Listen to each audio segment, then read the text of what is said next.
India गठबंधन की संयुक्त प्रेस वार्ता में दिल्ली के मुख्यमंत्री माननीय अरविंद केजरीवाल जी, समाजवादी पार्टी के राष्ट्रीय अध्यक्ष माननीय अखिलेश यादव जी अपनी बात रखेंगे।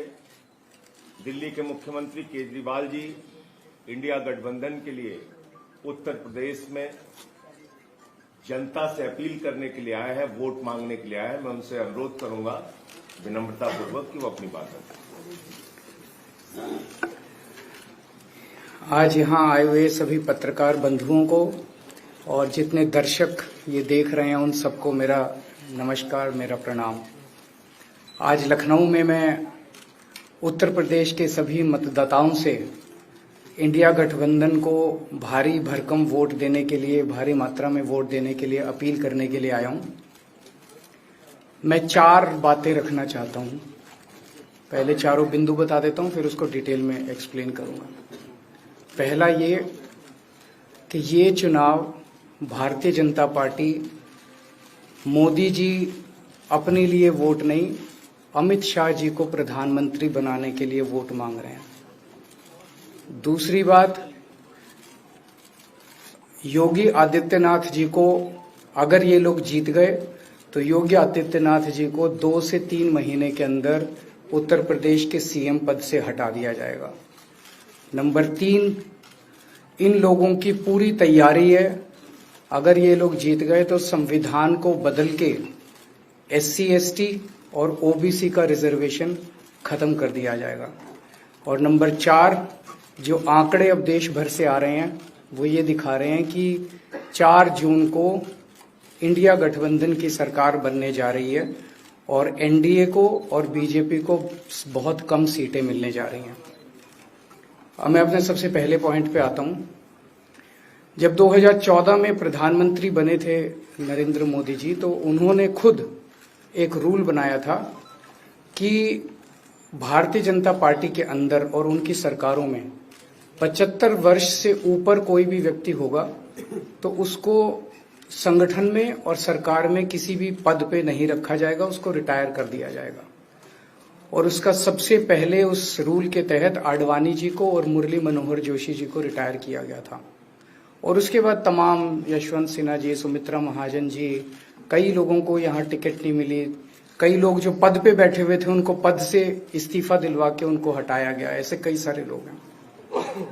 तो अब अगले साल 17 सितंबर को प्रधानमंत्री मोदी जी 75 साल के होंगे और मोदी जी ने तय कर लिया है कि अमित शाह जी को वो अपना वारिस बनाएंगे और अमित शाह जी अगले साल 17 सितंबर को देश के प्रधानमंत्री बनाने का उन्होंने तय किया है मोदी जी ने।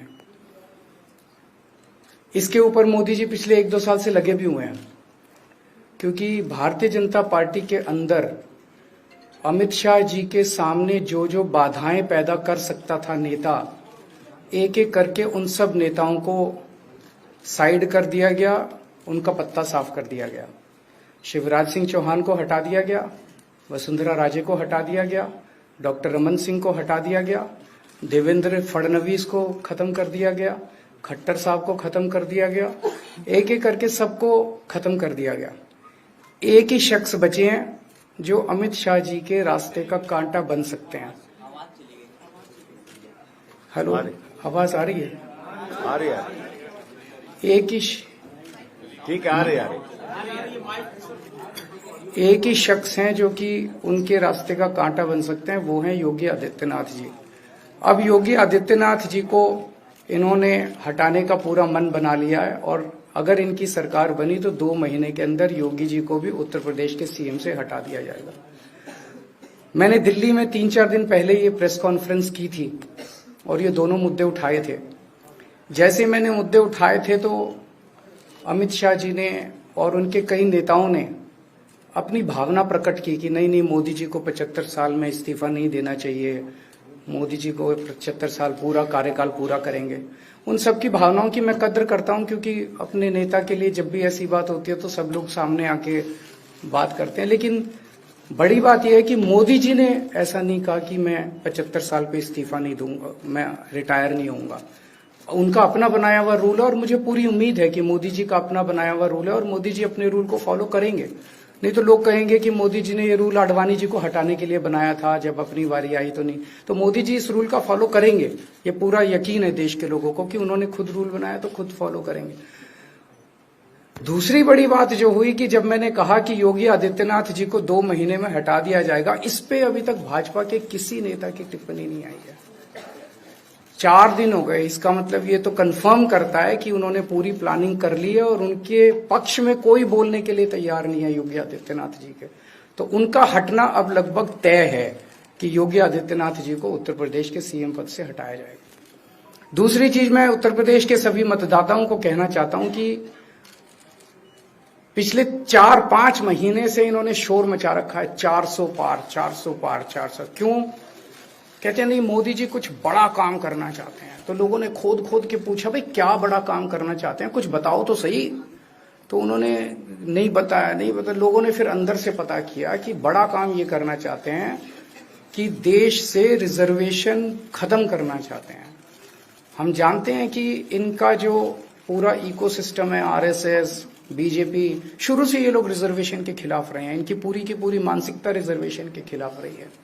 तो मैं सभी लोगों को ये आगाह करना चाहता हूं कि ये बड़ा काम इनको 400 पार इसीलिए चाहिए क्योंकि ये रिजर्वेशन खत्म करना चाहते हैं। संविधान को, बाबा साहब अम्बेडकर ने जो संविधान बनाया था, उस संविधान को ये तार करना चाहते हैं।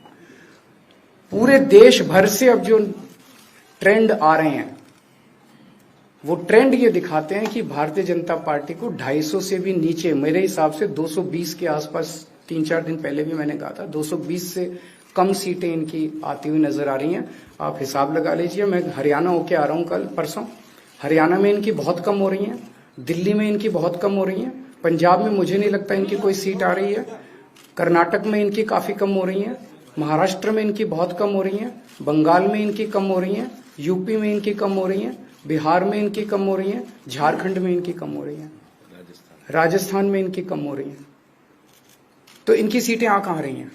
तो इनकी 220 के नीचे सीट आ रही हैं। इनकी सरकार बीजेपी की सरकार नहीं बन रही है, इंडिया गठबंधन की सरकार बनेगी और इंडिया गठबंधन की सरकार जो है वो देश को एक प्रगति के रास्ते के ऊपर लेके जाएगी। इस तरह से जो पूरे देश के अंदर एक नेगेटिविटी इन लोगों ने फैलाई है, उसको हम लोग ठीक करेंगे। मैं अंत में उत्तर प्रदेश के सभी लोगों को अपील करना चाहता हूं कि इंडिया गठबंधन के, यहाँ पे सपा और कांग्रेस का गठबंधन है, इंडिया गठबंधन का जो जहां से कैंडिडेट है उसको भारी मात्रा में वोट देकर आप सब लोग जिताइए। अब मैं निवेदन करूंगा समाजवादी पार्टी के राष्ट्रीय अध्यक्ष माननीय अखिलेश यादव जी से।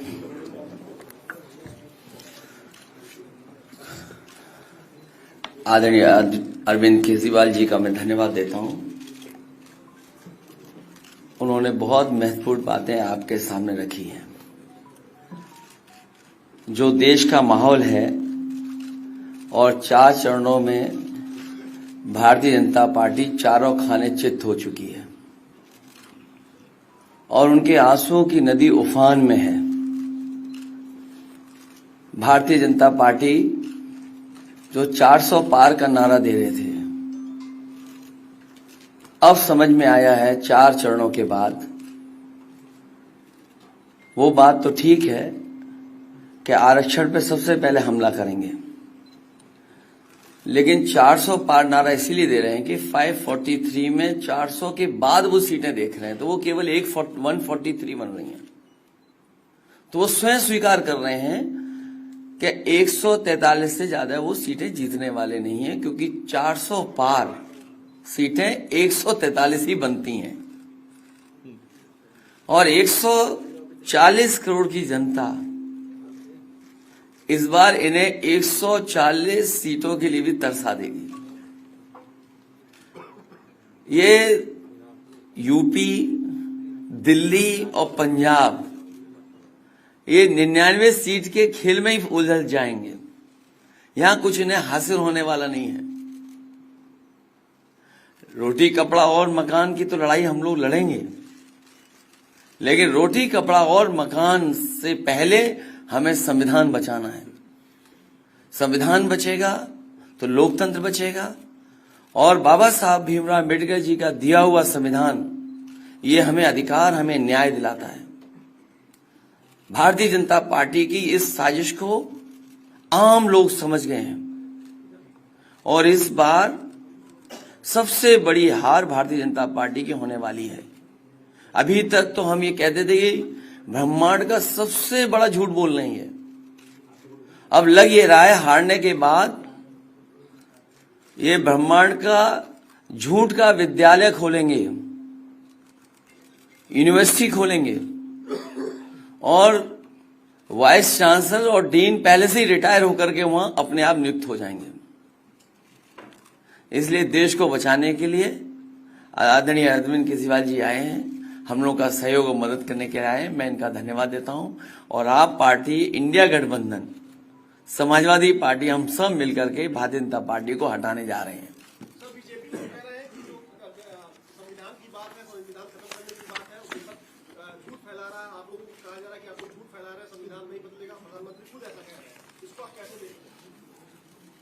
उनकी कौन सी बात सच निकलेगी? अभी आपसे कहा कि 75 साल वाला जो वो है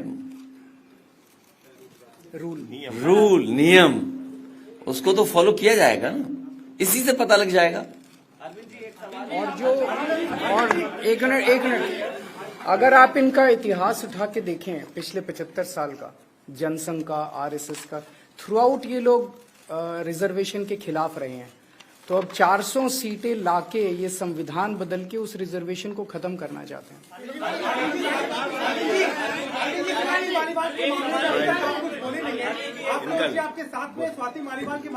अरे उससे ज्यादा जरूरी और चीजें भी हैं, कागज हम निकाल लिए। भाजपाई किसी के सगे नहीं है, ये है कि भाजपाई किसी के सगे नहीं है और भाजपाई झूठे मुकदमे लगाने वाला गैंग है। हाँ बोल दो। बोल रहे हैं, बता रहे। हाँ मैं बोल रहा हूँ, एक सेकंड बोल रहा हूँ।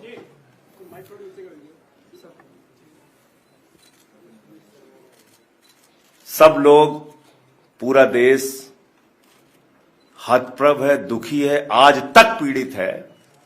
मणिपुर के अंदर एक कारगिल योद्धा की पत्नी को निर्वस्त्र करके घुमाया गया, सैकड़ों महिलाओं के साथ दरिंदगी हुई, भारत के प्रधानमंत्री खामोश रहते हैं।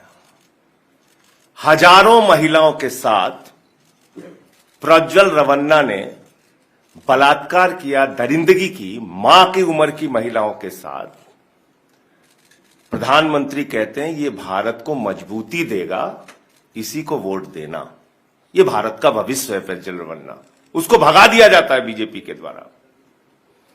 पहलवान बेटियां जब जंतर मंतर पे लड़ रही थीं न्याय मांगने के लिए, तो यही स्वाति मालीवाल जो महिला आयोग की अध्यक्ष थीं, रात में उनके समर्थन में गई थी, पुलिस के लोगों ने घसीट के मारा था। हमने देखा यहीं उत्तर प्रदेश के अंदर कुलदीप सेंगर के मामले में, हाथरस के मामले में, देश के प्रधानमंत्री खामोश रहते हैं, एक शब्द नहीं बोलते। आम आदमी पार्टी हमारा परिवार है, पार्टी ने अपना रुख साफ कर दिया है और मैं चाहता हूं जितने विषय मैंने आपके सामने रखे हैं, देश के प्रधानमंत्री और भारतीय जनता पार्टी को जवाब देना चाहिए। स्वाति मालीवाल के मामले में जवाब देना, जब वो पहलवान बेटियों के लिए जंतर मंतर पे न्याय मांगने गई थी स्वाति मालीवाल जी, उस समय घसीट के मरवाया पुलिस वालों से। तो इसलिए इस पे राजनीतिक खेल ना खेलें, मैं सिर्फ इतना कहना चाहता हूं। धन्यवाद।